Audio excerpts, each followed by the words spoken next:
कारगिल युद्ध के दौरान टाइगर हिल पर कब्जे के लिए दुश्मनों से लोहा लेकर 19 वर्ष की कम उम्र में ही परमवीर चक्र प्राप्त करने वाले वीर सैनिक योगेंद्र सिंह यादव आज झालावाड़ पहुंचे।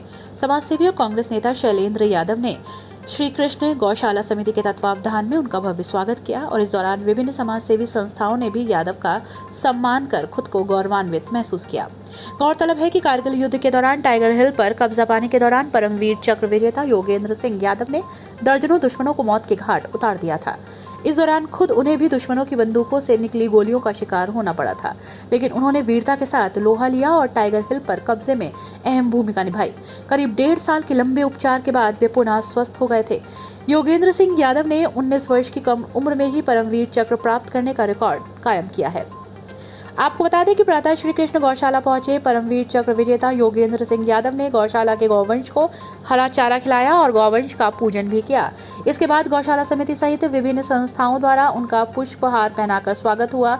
इसके बाद परमवीर योगेंद्र सिंह यादव शहीद निर्भय सिंह सिसोदिया की प्रतिमा स्थल पर पहुंचे और शहीद को श्रद्धा सुमन अर्पित किए। राम भारत माता की जयकारों से पूरा परिसर गुंजायमान हो उठा। मीडिया से बात करते हुए योगेंद्र सिंह यादव ने कहा कि देश की सीमाओं पर सुरक्षा की जिम्मेदारी निभा रहे सैनिक खून की आखिरी बूंद तक डटे रहते हैं और सीमाओं की रक्षा करते हैं। इसी तरह देश के भीतर भी समाज में सुधार के लिए युवाओं को सैनिक की तरह भूमिका निभानी चाहिए।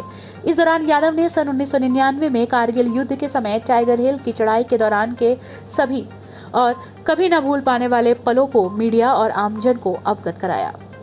सम्मान समारोह के आयोजक समाजसेवी कांग्रेस नेता शैलेंद्र यादव ने कहा कि श्री योगेंद्र सिंह यादव अहीर समाज के गौरवमयी व्यक्तित्व हैं। सेना की नौकरी पूरी करने के बाद योगेंद्र सिंह यादव पूरे देश का भ्रमण कर रहे हैं और युवाओं को देशभक्ति जज्बे के साथ सेना में भर्ती होने के लिए प्रेरणा भी दे रहे हैं। नहीं, झालावाड़ की धरती को नमन करता हूं कि इन्होंने जो है यहाँ के लोगों ने इतना मान सम्मान दिया है और जो भाई शैलेंद्र यादव जी हैं, जिनके माध्यम से मुझे सौभाग्य मिला कि झालावाड़ की धरती पर मैं आ सका और आज श्री कृष्ण गौशाला के अंदर जो ये भव्य फंक्शन किया है, सर्व समाज के लोगों ने एक सैनिक को जो सम्मान मिलना चाहिए वो सम्मान दिया है। और अभी मैं सेवानिवृत्त हूँ और जो एक सैनिक को जब सम्मान मिलता है तो सेना पे खड़े बॉर्डर पे खड़े हुए सैनिकों का भी हौसला बहुत अफजाई होता है। मैं उन्हीं का साथी हूँ और सैनिक हमेशा राष्ट्र के लिए, राष्ट्र के निर्माण के लिए, समाज के उत्थान के लिए काम करता है और उसी काम में मैं आज लगा हुआ हूँ। उसी सिलसिले में मैं आज यहाँ पहुँचा हूँ कि अपने समाज को और अपने राष्ट्र को और ऊपर लेकर के जाऊँ, क्योंकि जब वो जो सैनिक है वहाँ बॉर्डर पे खड़ा है वो कि अपने ही समाज का है, अपने ही घरों का है, तो जब एक सैनिकों को इस तरह से सम्मान होता है उसका हौसला बढ़ता ही बढ़ता है।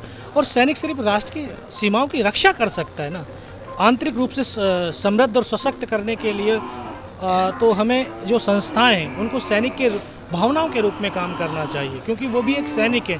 इस हिंदुस्तान की मिट्टी के वो बेटे हैं और बेटियां हैं, तो वो निस्वार्थ भाव से, ईमानदारी के साथ, वफादारी के साथ में काम करना होगा, तभी हम अपने राष्ट्र को आंतरिक रूप से सशक्त, समृद्ध, स्वस्थ बना सकते हैं। हमारे सैनिकों का जो एक इन्वायरमेंट, उनकी ट्रेनिंग, उनकी लीडरशिप, उनकी कार्यशैली, उनके अंदर वो भाव और भावनाएं कूट कूट करके भरी होती हैं। जब सामने दुश्मन होगा तो उसको जिंदा नहीं छोड़ेंगे। और हिंदुस्तान के सैनिकों ने तो इस धरती में जो पैदा हुआ है वो सैनिक नहीं, चाहे सिविलियन भी हो, उन्होंने तो दुश्मनों का खात्मा किया है।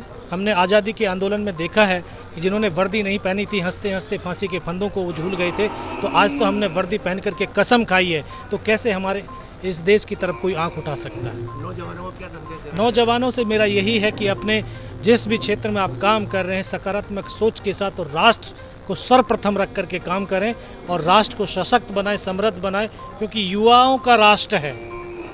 जिस तरह की युवाओं की सोच होगी, राष्ट्र की सोच उस तरफ होगी और हमारा राष्ट्र उसी तरफ के पथ पर चलेगा, अग्रसर होगा।